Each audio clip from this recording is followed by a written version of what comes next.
வணக்கம். நீங்கள் இணைந்து கொள்வது நியூஸ் ஃபர்ஸ்டின் வீக்கெண்ட் இரவு 8 மணி பிரதான செய்திகளோடு உங்களுடன் இணைந்திருப்பது சிஸ்ரகுமார் பிரசாந்த் ராஜ். இன்றைய விரிவான செய்திகளுக்கு செல்லும் முன்னர் முதலில் தலைப்புச் செய்திகள். கெடுபிடிக்கு மத்தியில் நிறைவுற்றது ஐக்கிய தேசிய கட்சியின் சம்மேளனம். 3 தொடர்பில் ரணில் விக்ரமசிங்க விளக்கம். ஐக்கிய தேசிய கட்சியின் தலைமைத்துவ சபை தொடர்பில் அமைச்சர் பிமல் கருத்து.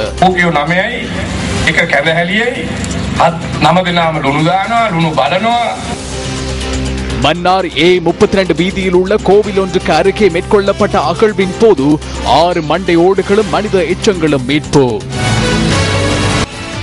இனி விரிவான செய்திகள். ஐக்கிய தேசிய கட்சியின் 55வது வருடாந்த சம்மேளனம் சிறிகொத்த கட்சி தலைமையகத்தில் இன்று நடைபெற்றது. ஐக்கிய தேசிய கட்சியின் சம்மேளனத்தில் கலந்து கொள்வதற்காக வருகை தந்திருந்தவர்கள் பலத்த சோதனைகளின் பின்னரே கட்சி தலைமையகத்துக்குள் உள்வாங்கப்பட்டனர்.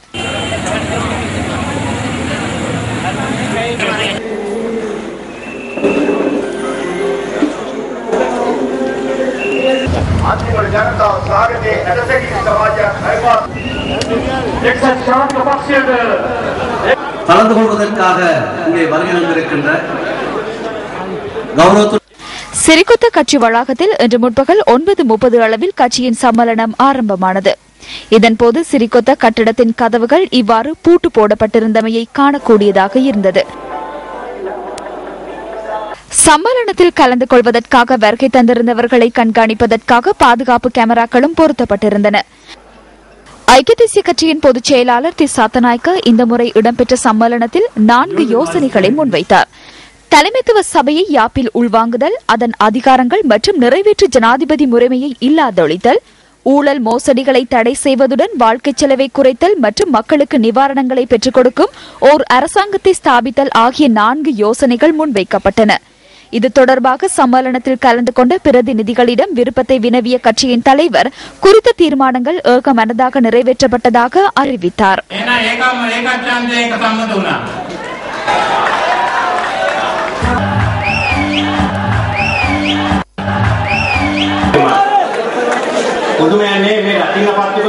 இது புதுமையான ஒரு விடயமல்ல. பட்டாசுகள் வெடிக்கும் போது அவை ஓரிடத்தில் இருப்பதில்லை. பற்ற வைக்கப்பட்ட பட்டாசுகளினால் ஏதேனும் நேரும் என நான் எண்ணினேன். இதனை அல்ல வீழ்த்த வேண்டும், ராஜபக்ச படையணியையே வீழ்த்த வேண்டும். சூரிய விவ கிரிக்கெட் விளையாட்டு மைதானத்தை நிர்மாணிப்பதை வைத்தே அரசன் யார் என எண்ணிக்கொள்ள முடியும். அது வரலாற்று சிறப்புமிக்க ஓர் வேலை. மின்சாரம் இல்லாத மின் உற்பத்தி நிலையங்களும் உள்ளன. இன்னும் 3 வருடங்களில் ஆடையை களைந்து 3 கெசினோக்களை காண்பிப்பார்கள். நான் 3 கெசினோக்கள் குறித்தே கதைத்தேன், வேறொன்றுமல்ல.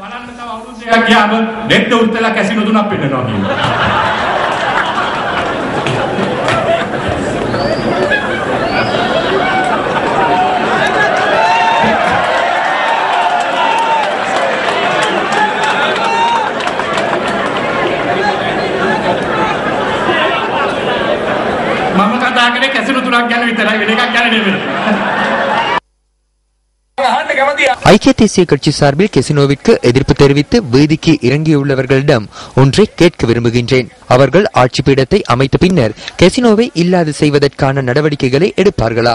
அதுவே எமக்கு கேட்க வேண்டிய கேள்வியாக உள்ளது. தர்ம சக்கரமா அல்லது கெசினோ சக்கரமா என கடந்த வாரம் ரணில் விக்ரமசிங்க கேள்வி ஒன்றை எழுப்பியிருந்தார். அன்றைய தினம் தர்ம சக்கரத்தை வடிவமைத்தது ரணில் விக்ரமசிங்கவே. அவரே கெசினோ சக்கரத்தையும் போட்டுள்ளார். இன்றைய நிகழ்வில் மேலும் பல உறுப்பினர்கள் கருத்து தெரிவித்தனர். கட்சியை வெற்றி பாதைக்கு கொண்டு செல்வதற்காக அனைத்து உறுப்பினர்களும் ஒன்றிணைந்து வலுவான நிலையில் தனிப்பட்ட அபிலாஷைகளின்றி செயற்படுதல் மற்றும் கட்சியினர் ஒரே எண்ணத்தில் செயற்படுதல், ஒரே குரலில் எழுந்து நிற்கவும் வேண்டும். நாம் ஒன்றிணைந்திருக்க தயாராக உள்ளோமா? தலைமைத்துவ சபையுடன் ஒன்றிணைந்து செயற்படுவதற்கு வருகை தருமாறு நான் அனைவருக்கும் அழைப்பு விடுக்கின்றேன். தலைமைத்துவ சபைக்கு வந்து உங்களது போராட்டங்களை உள்ளேயே மேற்கொள்ளுங்கள்.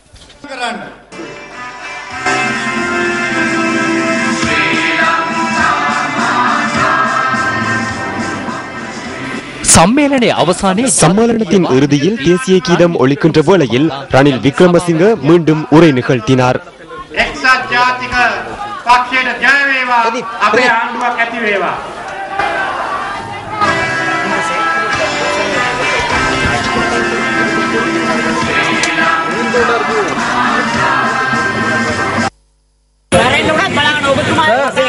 இதேவேளை சம்மேளனம் இடம்பெற்ற பின்னர் பாராளுமன்ற உறுப்பினர் சஜித் பிரேமதாச கட்சி ஆதரவாளர்களுக்கு மத்தியில் வருகை தந்தார்.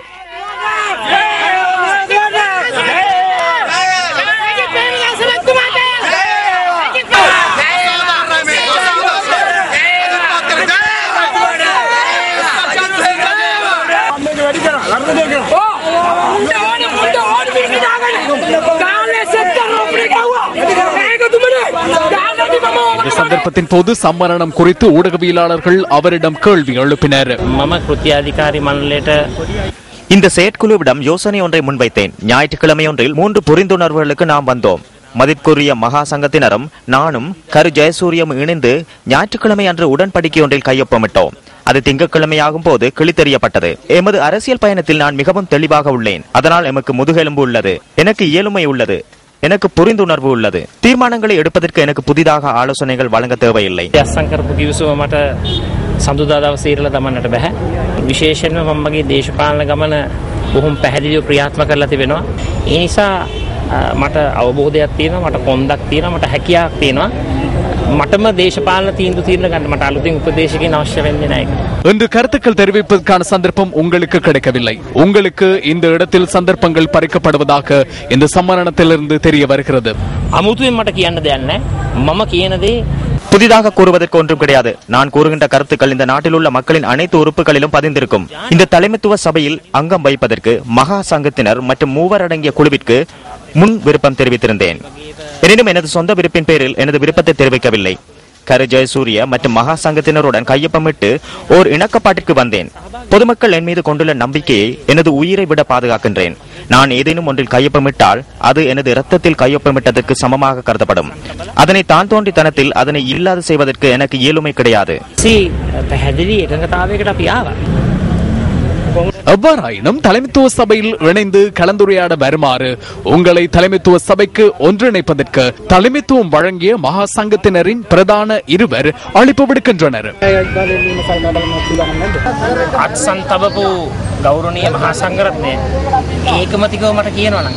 கையொப்பமிட்ட மதிப்புக்குரிய மகா சங்கத்தினர் ஏகமனதாக என்னிடம் கூறினால் எனது நினைவுக்கேற்ப மகா சங்கத்தினர் 10 சரியாக நினைவில் இல்லை. அவர்களும் அதில் கையொப்பமிட்டனர்.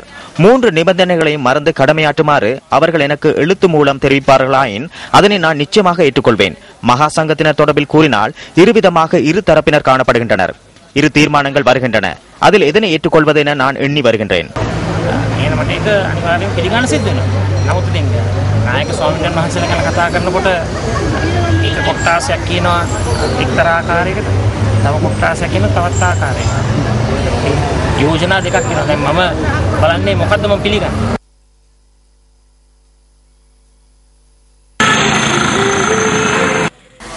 ஐக்கிய தேசிய கட்சியின் சம்மேளனத்தில் கலந்து கொள்வதற்காக வருகை தந்திருந்தவர்கள் பலத்த சோதனைகளின் பின்னரே கட்சி தலைமையகத்துக்குள் உள்வாங்கப்பட்டனர்.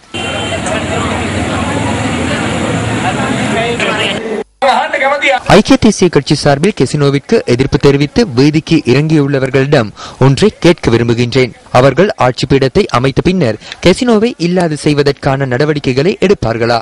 அதுவே எமக்கு கேட்க வேண்டிய கேள்வியாக உள்ளது. தர்ம சக்கரமா அல்லது கெசினோ சக்கரமா என கடந்த வாரம் ரணில் விக்ரமசிங்க கேள்வி ஒன்றை எழுப்பியிருந்தார். அன்றைய தினம் தர்ம சக்கரத்தை வடிவமைத்தது ரணில் விக்ரமசிங்கவே. அவரே கெசினோ சக்கரத்தையும் போட்டுள்ளார். இன்றைய நிகழ்வில் மேலும் பல உறுப்பினர்கள் கருத்து தெரிவித்தனர். கட்சியை வெற்றி பாதைக்கு கொண்டு செல்வதற்காக அனைத்து உறுப்பினர்களும் ஒன்றிணைந்து வலுவான நிலையில் தனிப்பட்ட அபிலாஷைகளின்றி செயற்படுதல் மற்றும் கட்சியினர் ஒரே எண்ணத்தில் செயற்படுதல், ஒரே குரலில் எழுந்து நிற்கவும் வேண்டும். நாம் ஒன்றிணைந்திருக்க தயாராக உள்ளோமா? தலைமைத்துவ சபையுடன் ஒன்றிணைந்து செயற்படுவதற்கு வருகை தருமாறு நான் அனைவருக்கும் அழைப்பு விடுக்கின்றேன். தலைமைத்துவ சபைக்கு வந்து உங்களது போராட்டங்களை உள்ளேயே மேற்கொள்ளுங்கள்.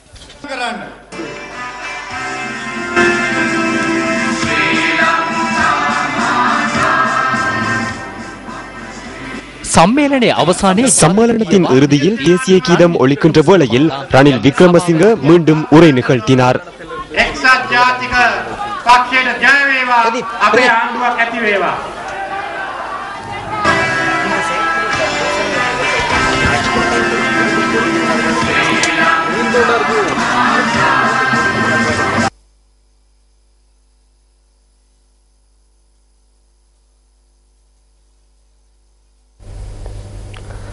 ஐக்கிய பிக்குகள் முன்னணியின் பிரதம அமைப்பாளர் உலப்பனே சுமங்கல தேரர் இவ்வாறானதொரு கருத்தை வெளியிட்டார்.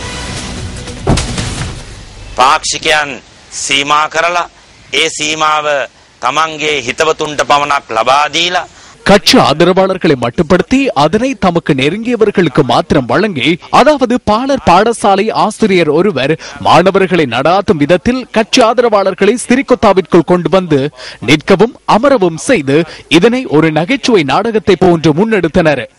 தொடர்ந்தும் இந்த தலைவர் தலைமைத்துவத்தில் நீடிப்பதற்காக தமது கபடுத்தனத்தை உபயோகித்த ஒரு மார்க்கமாகவே இன்றைய சம்மேளனம் நடைபெற்றது.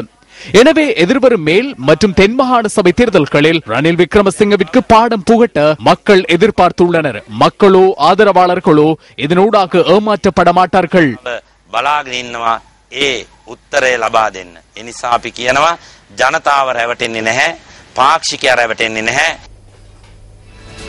பண்டோஸ் நுவரவில் இன்று நடைபெற்ற நிகழ்வொன்றில் வீடமைப்பு பொறியியல் நிர்மாணத்துறை அமைச்சர் விமல் வீரவங்ச ஐக்கிய தேசிய கட்சியின் தலைமைத்துவ சபை தொடர்பில் கருத்து வெளியிட்டார்.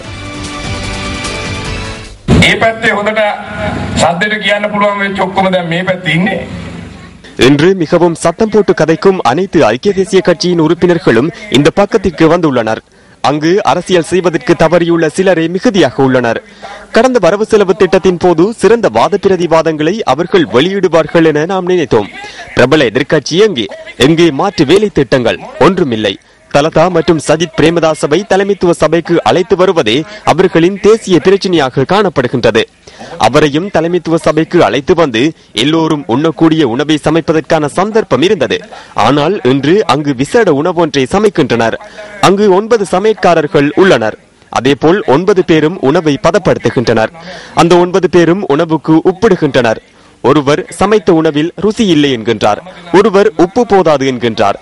இந்த 7 சமையற்காரர்களின் உணவு பாத்திரத்தை போன்று 9 பேரும் உள்ளனர்.